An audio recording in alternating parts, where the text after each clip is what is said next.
విశ్వక్సేన్ అన్న హౌస్లోకి వచ్చారు.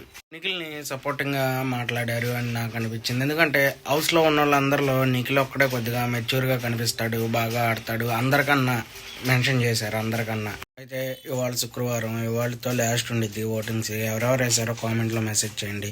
అయితే మనం గెలిపించుకోవడానికి ఇంకా 2 వారాలు ఉన్నాయి, నేను ఆల్రెడీ చెప్పాను కూడా. కొంతమంది మామూలుగా నెగిటివ్ కామెంట్లు పెడతానే ఉన్నారు, నిఖిల్కి ఎందుకు సపోర్ట్ చేస్తున్నావు అని చెప్పి.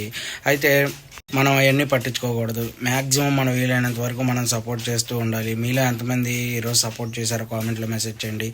అలాగే విశ్వక్సేన్ అన్న చెప్పిన తర్వాత కొంచెం మెల్లమెల్లగా అలా చెప్తూ ఉంటే బూస్టప్ కూడా వచ్చింది. బాగానే ఆడుతున్నాడు, అందరితో కలిసిపోయి ఉన్నాడు నిఖిల్. ప్రెసెంట్ అయితే ఎవరు అంత దూరం అయితే పెట్టట్లేదు. ఒక్క మెగా చీఫ్ టాస్క్లో ఒక్క దాంట్లో మాత్రం కొంచెం అంటే సపోర్ట్ చేశారనుకో, పృథ్వీ అలాగే విష్ణుప్రియ చెప్పారు. ఇంక మిగతా వాళ్ళు రోహిణికి సపోర్ట్ చేశారు.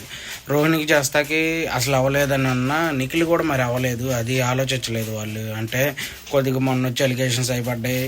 ప్రేరణను యష్మి మాత్రం అదే గ్రూప్ గేమ్ అంటున్నారని చెప్పి దానికి సంబంధించి కొంచెం వాళ్ళు వెనక్కి వెళ్ళిపోయారు, ఓట్ వేయలేదు. మిగతా పృథ్వీ వీళ్ళు సపోర్ట్ చేశారు కాబట్టి మనం దాని గురించి ఏం మాట్లాడుకోవసరం. అయితే గ్రూప్ గేమ్ అని మాత్రం గౌతమ్ చాలాసార్లు అన్నాడు నిన్నటి ఎపిసోడ్లో.